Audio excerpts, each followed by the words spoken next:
Halo teman-teman bonsai dimanapun berada. Kali ini saya akan mereview beberapa pohon loa saya, teman-teman. Ini pohon yang pertama yang saya pakai konten terdahulu. Seperti janji saya sebelumnya, saya akan memperlihatkan perkembangannya setelah dilakukan pemupukan. Nah, inilah perkembangannya, teman-teman. Sudah mulai tumbuh tunas-tunas baru atau daun-daun baru. Itu ciri-cirinya kalau pupuknya sudah meresap. Itulah kelebihan dari pupuk kandang, teman-teman. Nah, saya juga sudah melakukan pemotongan di bagian cabang pertama ini, teman-teman.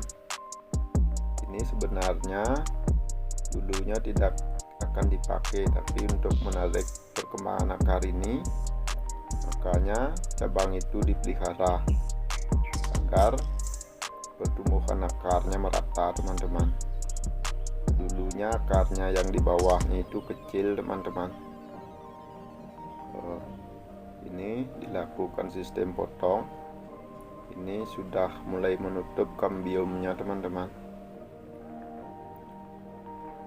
Ini cabang pertamanya sudah lumayan besar, dan ini adalah bagian terusannya menuju ke mahkota. Bonsai ini rencananya akan dipakai gaya informal. Nah, hanya kawat inilah yang saya pakai untuk membengkokkan dari terusan mahkotanya tanpa dilakukan pelilitan kawat, teman-teman, agar tidak ada bekas di kulit kambiumnya. Kalau dipasang kawat, kulit kambium ini susah hilangnya, teman-teman, bekasnya lama.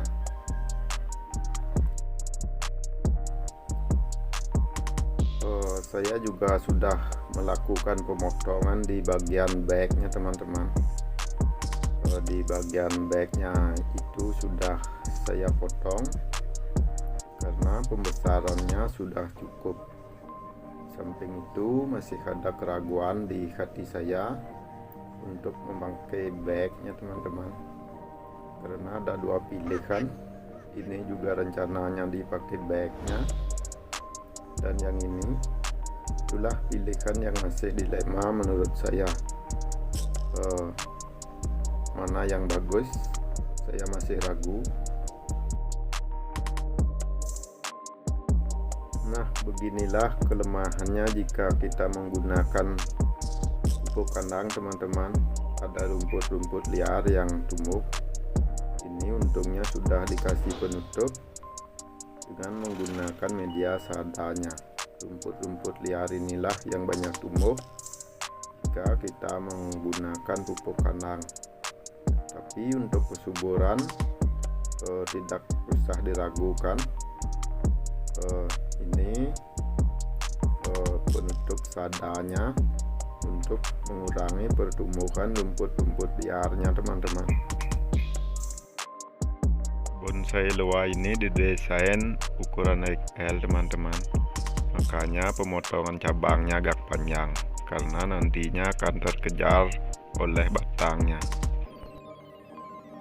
Oke, sekarang kita buka penutupnya, teman-teman, untuk melihat kondisi perakarannya.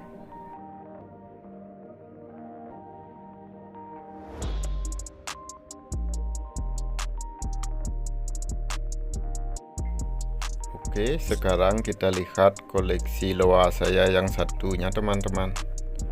Nah, inilah koleksi saya lagi. Ini perakarnya lumayan bagus. Ini akarnya keliling, teman-teman, melingkar merata, cuma ada yang kecil di sini. Makanya dilakukan pemotongan di bagian ini untuk menyetop pertumbuhan akar di bawahnya ini teman-teman, agar pertumbuhan akarnya yang di bawahnya ini melambat. Itulah fungsinya pemotongan cabangnya, dan ini di los untuk menarik pertumbuhan akarnya yang di bawahnya. Itulah tujuannya pemotongan dan pengelosan dari cabang-cabangnya untuk menyupport pertumbuhan akarnya ini.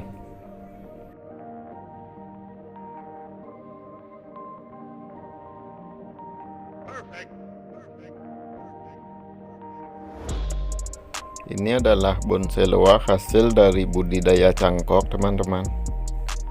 Inilah keunggulannya kita kalau membudidayakan. Beda hasil akarnya dibandingkan dengan hasil dongkelan teman-teman. Akarnya bagus, merata, ada akarnya, cuma masih ada yang kurang belan pembesarannya.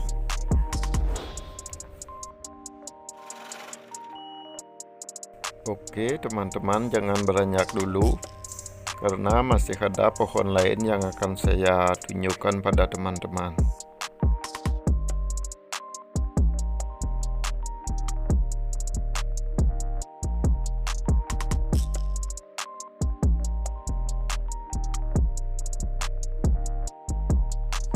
Beginilah keunggulannya jika kita menggunakan pupuk kandang, maka kesuburan loa kita akan cukup bagus. Cuma ini daunnya agak kusam karena kena cipratan pupuk saat penyiramannya, sehingga daun-daunnya kotor.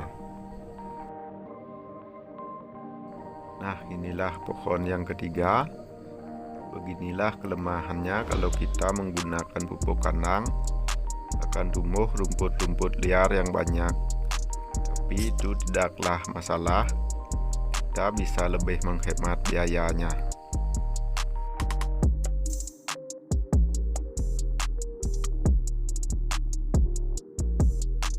Bonsai loa ini juga sudah pernah saya pakai konten sebelumnya saat dilakukan penataan akarnya. Cuma ditempatkan di sinar matahari langsung, sehingga pertumbuhannya terkesan kurang subur. Inilah kondisinya sekarang. Saya akan terus update perkembangannya teman-teman. Oke, sekarang kita masuk ke pohon terakhir teman-teman. Beginilah kondisinya, akan tumbuh akar-akar di atasnya, di ruasnya teman-teman. Pohon ini di bawahnya sudah ada akar. Kalau kita tidak menggerornya, beginilah kondisinya, akan tumbuh akar di ruasnya. Ini medianya hanya pasir teman-teman. Ini polybagnya kecil. Nah, bisa lihat hanya sejengkal besarnya. Biasanya kalau medianya kecil akan tumbuh akar di ruasnya seperti ini. Ada ruas-ruas di batangnya seperti ruas bambu, seperti ini.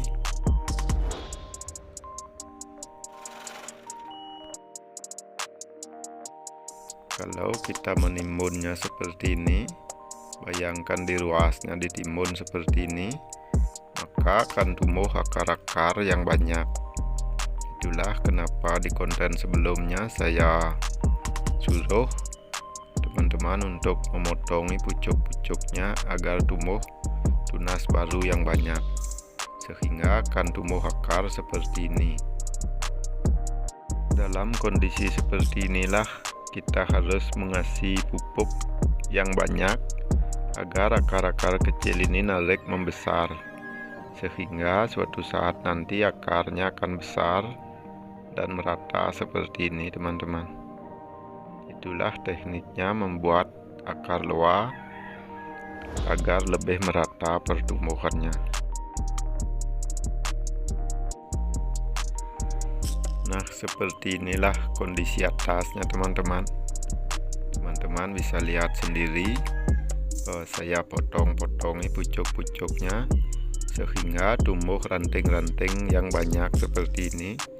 Itulah penyebabnya akan muncul akar-akar di bawahnya. Ranting-ranting inilah yang narik pertumbuhan akar baru di ruas-ruas yang tadi saya tunjukkan.